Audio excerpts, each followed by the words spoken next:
Assalamualaikum warahmatullahi wabarakatuh. Alhamdulillahirrabbilalamin. Salatu wassalamu ala asyrofil anbiya'i wal mursalin wa ala alihi wa sahbihi ajmain.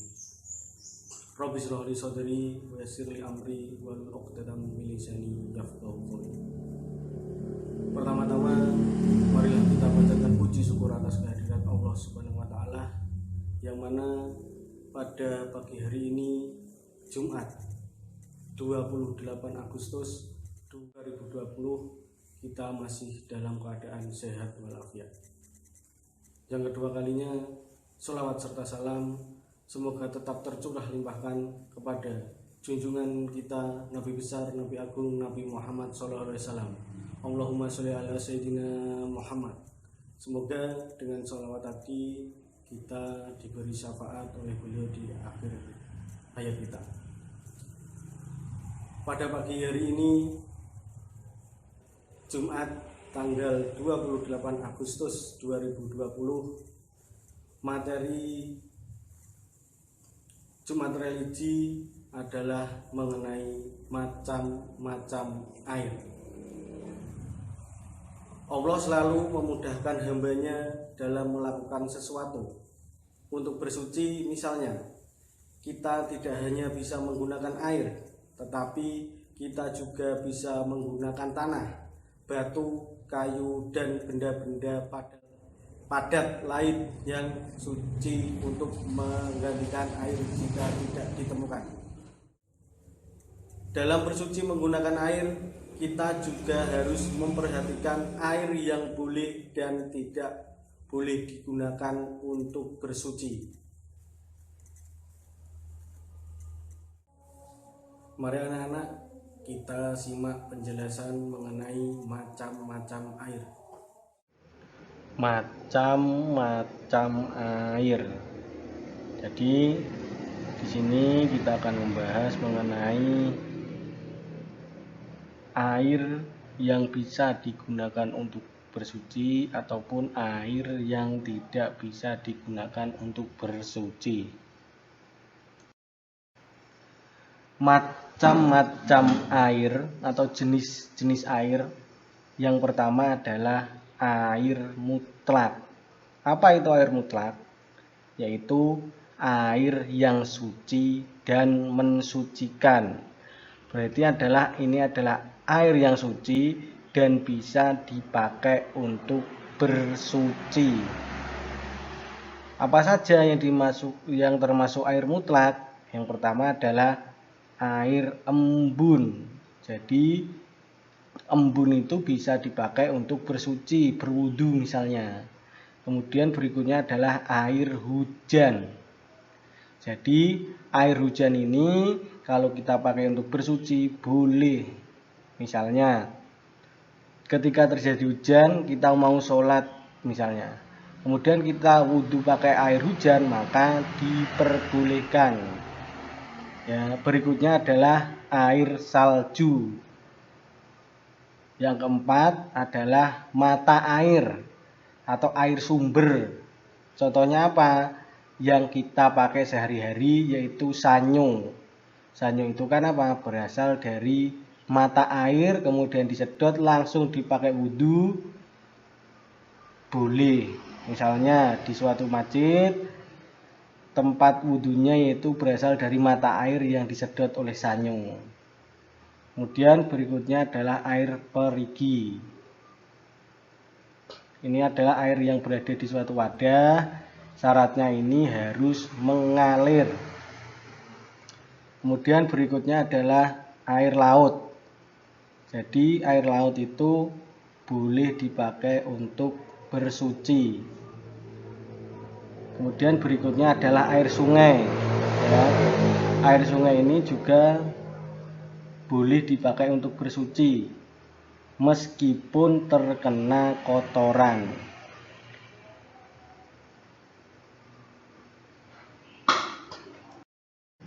Yang kedua, jenis atau macam air adalah air yang suci tetapi tidak dapat mensucikan, yaitu air yang halal untuk diminum tetapi tidak dapat digunakan untuk bersuci. Air ini airnya suci tetapi tidak bisa dipakai untuk bersuci. Contohnya air teh, kopi atau sirup, kemudian air kelapa dan lain sebagainya. Ini tidak bisa dipakai wudhu, tetapi jika diminum hukumnya halal. Contohnya teh, ya, teh itu kalau diminum halal, tetapi tidak bisa dipakai untuk bersuci, tidak bisa dipakai untuk berwudhu. Begitupun juga dengan kopi, sirup, dan air kelapa. Yang ketiga adalah air musamas. Apa itu air musamas? Air musamas yaitu air yang terjemur oleh matahari dalam bejana selain emas dan perak. Maksudnya air musamas itu adalah air yang terkena sinar matahari sehingga terasa panas. Itu hukumnya makruh jika digunakan untuk bersuci. Makruh itu apa? Lebih baik ditinggalkan daripada dilaksanakan.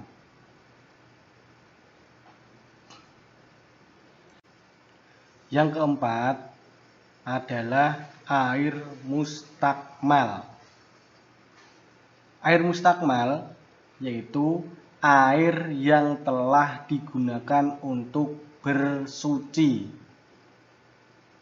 Air ini tidak boleh digunakan untuk bersuci, walaupun tidak berubah rasa, bau, dan maupun warnanya. Maksudnya air mustakmal ini contohnya air bekas wudhu. Air bekas yang dipakai untuk berwudhu itu tidak boleh lagi dipakai berwudhu, meskipun airnya itu masih dalam keadaan suci. Ini berlaku jika suatu air kadarnya kurang dari 2 kolah.